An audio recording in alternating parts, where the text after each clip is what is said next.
Straight ahead, primary runoff battle. Early voting begins tomorrow and will take you to a state house district in North Texas where the Republican incumbent is fighting for his political career against the spokeswoman for former President Donald Trump. Why there are so many policy differences between them. Education divide. Texans speak out about the sharp differences in education policy in the Lone Star State, from the new state law against DEI at Texas universities to free speech and anti-Semitism on college campuses. Compensation in the spotlight after our interview with Mayor Eric Johnson last week, why he stepped up his opposition to a big potential payout for the former city manager, and we'll show you why popular police chief Eddie Garcia agreed to stay in Dallas for another 3 years. Good morning, I'm Jack Fink. Get your fix for Texas politics. Eye on Politics starts now.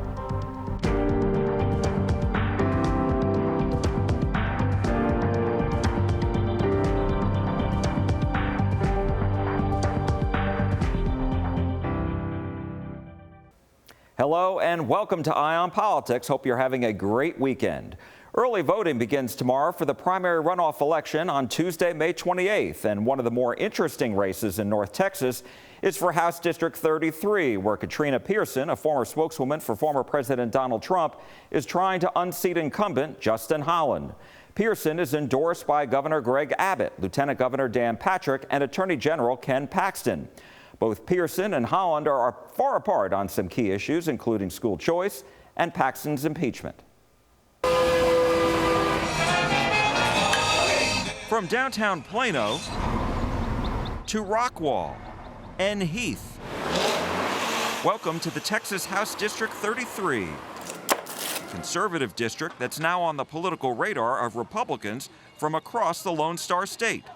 We want to turn people into our voters. Incumbent Justin Holland pushes his experience in leadership positions in the Republican majority in the House, and that he's lived in the community for 40 years. Somebody that owns a business and runs a business, that's part of a local church here, that has been involved in local politics prior to being in office in the legislature, somebody that has given back to the community. Wow, thank you so much for coming tonight. His challenger, Katrina Pierson, pushes her conservative values and says voters in the district asked her to run.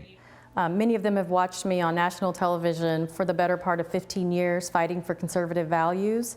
And the incumbent, unfortunately, has abandoned the district over the years. If elected, Pierson says her top 3 priorities include election integrity, border security, and school choice. Taxpayer-funded education savings accounts, or ESAs, also known as school vouchers.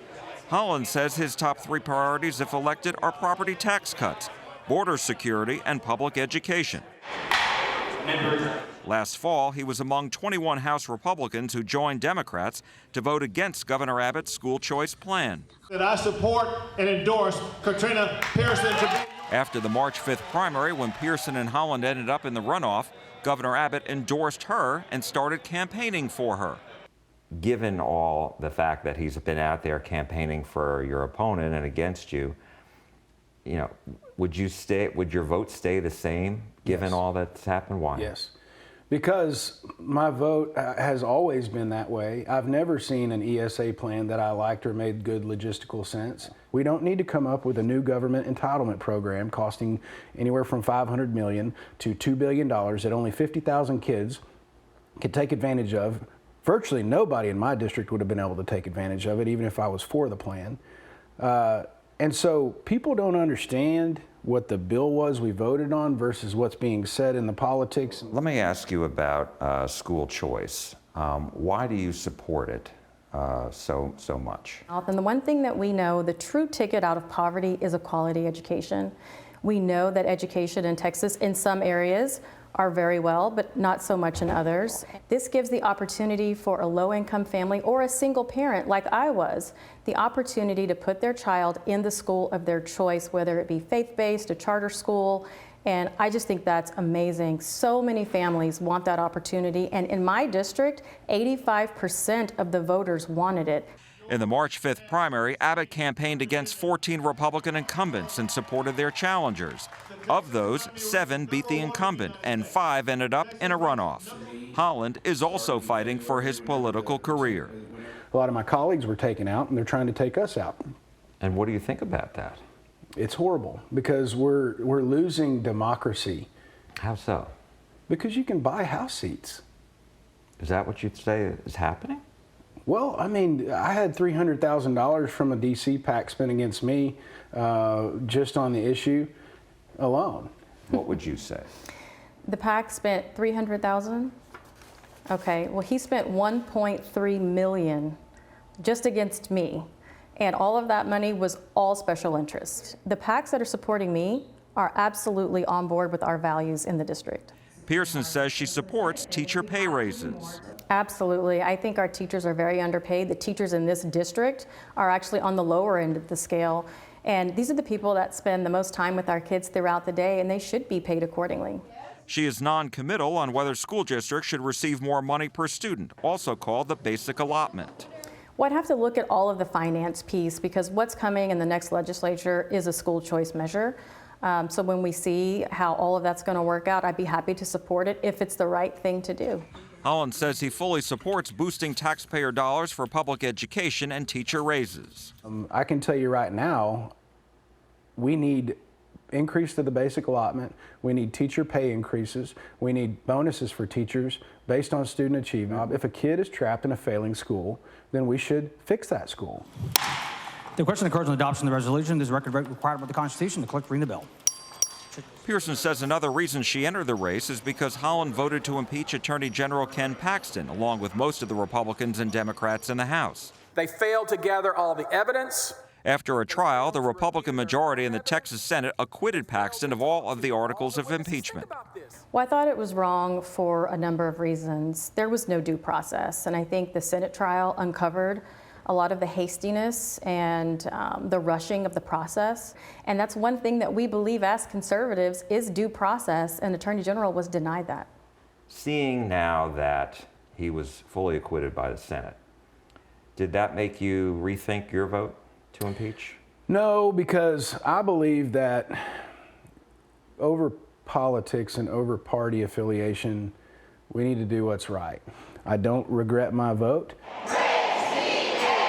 Last year, the families of the deadly mass shooting victims at Robb Elementary School in Uvalde pushed hard to raise the age for someone to buy an AR-style rifle from 18 to 21. That bill ultimately went nowhere, but Holland, who previously voted for constitutional carry, was among the Republicans to join Democrats to vote a bill out of committee to the full House. I felt it was the right thing to do. I'm a gun owner myself. I own many guns. I carry a gun. You have to be 21 years old to drink. You have to be 21 years old to gamble. You have to be 21 years old to purchase a pistol. I felt like it is something that could have been, I was willing to be a part of the conversation, is what I'm saying. The district does not support any measure of gun control. The district is very much constitutionally conservative. Coming up later, an update from our show last week. Dallas Mayor Eric Johnson steps up his opposition to the former city manager getting a $400,000 plus severance payment. One council member tells us what she thinks. But next, the educational divide in Texas over DEI and pro-Palestinian protests at UT. Eye on Politics. We'll be back in a moment. Welcome back to Eye on Politics. Now to the education divide in Texas, where there are sharp differences over public education policy. And we saw that play out this past week at the Texas Capitol on a range of issues, from anti-Semitism on college campuses to concerns over free speech and DEI at public universities. The Senate Education Committee held a hearing to determine whether the state's public university systems are complying with the state law passed last year to dismantle all programs involving diversity, equity, and inclusion, or DEI. At the UT system, Chancellor James Milliken told senators they saved or reallocated $25 million after closing 21 DEI offices, canceling 681 contracts, programs, and trainings, and eliminating 311 full and part-time jobs associated with DEI. The chancellor of the Texas A&M University system, John Sharp, said they closed all 9 DEI offices spread across their 11 campuses and eliminated 114 jobs, most of those part-time. DEI programs were designed to boost recruitment, admissions, and graduation rates of students from underserved communities. But Texas Republicans passed Senate Bill 17 last year, which not only eliminated DEI programs, but also required universities to provide documentation that they are continuously complying with the law. DEI ideology mirrors old Marxist talking points, dividing the world into oppressed and the oppressors. DEI advocates believe group characteristics such as race, sex, and nationality define someone's privilege. And when you sit up and say that we're trying to divide people based on race and gender, that's been done throughout the history of this country. Race and gender. So that's disingenuous. Chancellors of all Texas university systems pledged to expand recruiting efforts and programs to help all students graduate. The hearing went on all day, and Texans voiced their concerns about the end of the DEI programs, including a transgender woman. It was in those spaces that I became stronger and more confident woman. This confidence gave me the strength to come out of my shell. Over in the House chamber, the Texas Legislative Black Caucus held a news conference to speak out against the state law against DEI programs. We are here today to send Governor Abbott, Lieutenant Governor Patrick, and all the MAGA extremists a message that we're not going back. We've made much progress in this country on the backs of those who made tremendous sacrifices, and DEI programs were designed to remedy past discrimination. Back in the Senate, the Education Committee also discussed the various pro-Palestinian protests at UT Austin, UT Dallas, and other campuses. Texas DPS said during two protests, 134 people were arrested at UT Austin, and that nearly half were unaffiliated with the university. Republicans have praised UT Austin's President Jay Hartzell for calling in police to make arrests to prevent major disruptions as seen at Columbia University and UCLA. It was an organized effort to rally comrades from across the state to emulate what was happening at Columbia University. You say that you support free speech, and yet you sit there and you thank Jay Hartzell, Greg Abbott, and the DPS troopers who enacted violence on my classmates, my friends, and my sister. You can't have it both ways. During the hearing, the ADL reported a substantial increase in anti-Semitism on college campuses, including those in Texas, since the October 7th terror attack by Hamas against Israel. One Jewish student told senators some of the protesters openly displayed hatred toward him and other Jews. When chants for peace and love from Jewish students are met with chants praying for the number of Jews' death everywhere, that's terrifying. When people feel so brazen to call for the death of Jews and not just say it, but to say it with pride, that's terrifying. I have seen firsthand Jewish students taking off yarmulkes or hiding their Stars of David that they hang around their neck, or skipping Hillel Shabbat because it's been a tough week. Governor Abbott issued an executive order in March that requires all higher learning institutions to review their free speech policies to establish appropriate punishments for anti-Semitic rhetoric on college campuses. Coming up next, two major updates in the city of Dallas, how the city kept its popular police chief for another few years, and the mayor is stepping up his opposition to a huge severance for the former city manager. But first, Sarah Jenkins with this week's brief. Texas Attorney General Ken Paxton has again requested a state judge revoke the registration of a Catholic nonprofit in El Paso that runs migrant shelters. Annunciation House has been around for almost 50 years, but in February, the Attorney General's office sued the group, accusing it of human smuggling and operating a stash house. In a statement, Bishop Mark Seitz with the Catholic Diocese of El Paso says the group won't be intimidated in its work to serve Jesus and our brothers and sisters fleeing danger. Annunciation House states its efforts are grounded in faith and compassion, extending help to those most in need. In recent court filings, Paxton accuses the nonprofit's members of following a bohemian set of 7 commandments. In March, a state judge rebuked the lawsuit, calling it a politically motivated attempt to run roughshod over the nonprofit's rights. An update now on two major developments in the city of Dallas that we discussed last week. First, Police Chief Eddie Garcia has agreed to stay in his role through May of 2027. Interim City Manager Kim Tolbert announced the news Thursday, about 1 week after CBS News Texas reported that Chief Garcia had received interest from the city of Houston, whose police chief had resigned effective immediately. Garcia signed an addendum to his initial offer letter.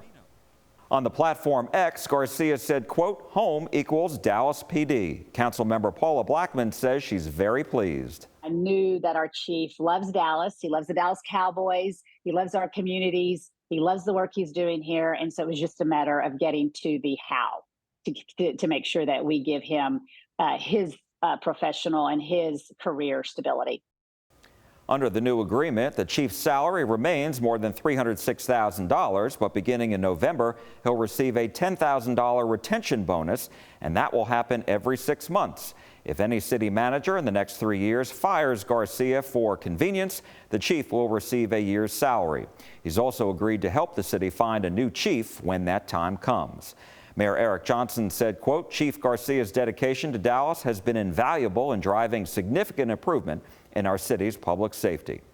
Also this past week, the mayor stepped up his opposition to the city and its taxpayers having to pay a potential severance to former city manager T.C. Broadnax, who's now the city manager for the city of Austin. The mayor spoke with us about his concerns last week. I'll be very honest with you, Jack. I hope not. I hope we're not on the hook for that. 2 days after our interview aired on Eye on Politics, Dallas Mayor Eric Johnson kicked up a notch his opposition to paying former city manager T.C. Broadnax a severance close to his annual salary of more than $423,000. The mayor fired off this memo to City Attorney Tammy Palomino, saying, quote, I am writing to express my opposition to the city of Dallas paying any severance to Mr. Broadnax. Johnson then asked Palomino, as the city of Dallas's chief legal counsel, whose job it is to defend the residents and taxpayers of Dallas, could you please clarify the following? Considering the highly questionable nature and background of Mr. Broadnax's resignation, should Mr. Broadnax be paid severance pay from the city of Dallas? Broadnax resigned February 21st, and on April 4th, he was hired as Austin's new city manager. 4 days later, on April 8th, Broadnax sent this letter to the city attorney referring to a provision in his contract. Quote, this memorandum is to advise you that Section 9B.4 of my agreement of employment, I notified the city council of my resignation from my position as city manager on February 21st, 2024, following suggestions that I resign by a majority of the city council. Broadnax then listed the 8 council members and the dates and times they suggested he resign. It's clear the person wasn't being asked to leave. Someone wanted to leave and take another position, and they did. You have the right to do that. But do you have the right to walk out the door with $500,000 of taxpayer money? Last week, the city council voted to shift an extra $419,000+ into the city manager's office, which would make the money available for Broadnax's severance. Mayor Johnson insists the council take a public vote on this. Councilmember Paula Blackman confirmed she is one of the 8 council members who thought it was time for Broadnax to leave Dallas. She said back in February, before he resigned, she saw during a council discussion on how much should be in a city bond package that Broadnax was growing frustrated and that other council members noticed it as well. A council member came to me and said, several of us think it's time for him to go, and we know how you feel. Do you still feel the same way? And I said, I thought last week when it was the bond discussion and just seeing, the look on his face and how he really felt, I think, hindered in doing his job and making recommendations and us taking them. And I said, I agree. It's time for him to go. Blackman worked 2 years ago with the mayor and other council members to try to force Broadnax out, but they did not have the votes. She says the mayor is now raising valid questions to the city attorney about whether Broadnax should be paid a severance. I asked her about what factors she will consider when deciding how to vote on this. I think it is a multiple of factors. What is the interpretation of that clause? And is that clause valid in this instance? And if we don't fulfill it, what is the consequences to the city? I reached out to the city of Austin to see if Broadnax had any comment about this, and a spokeswoman there said Broadnax won't discuss it. Now to the road to the White House. It looks like Texas will lose out on hosting its first presidential debate during the general election. That's because the Biden-Harris re-election campaign circumvented the Commission on Presidential Debates, which selected Texas State University as site of the first of 3 presidential debates. Instead, President Biden agreed to 2 debates against former President Donald Trump. The first will take place June 27th at CNN in Atlanta. The second will take place September 10th, conducted by ABC News. We asked SMU political science professor Matthew Wilson his thoughts about the major changes to the debate schedules. I think it actually, if anything, makes the debate a bit less important than they would otherwise be, because if either candidate performs poorly, there's more time to recover in advance of the election. It also means that we will have one of the debates held before either man is officially the nominee of his party. That's pretty remarkable, that we would have a presidential debate before the conventions. That's historically unprecedented. Independent presidential candidate Robert F. Kennedy Jr. and his VP running mate Nicole Shanahan campaigned in Austin last week. They said they submitted more than 245,000 signatures to get onto the ballot in Texas this November. That's double the number required. They were not invited to take part in the presidential and vice presidential debates. And that's all for Eye on Politics this week. I'm Jack Fink. I am listening, and we are listening at CBS News Texas. Thanks for watching. Hope to see you again next week. And from all of us here, have a great rest of your weekend.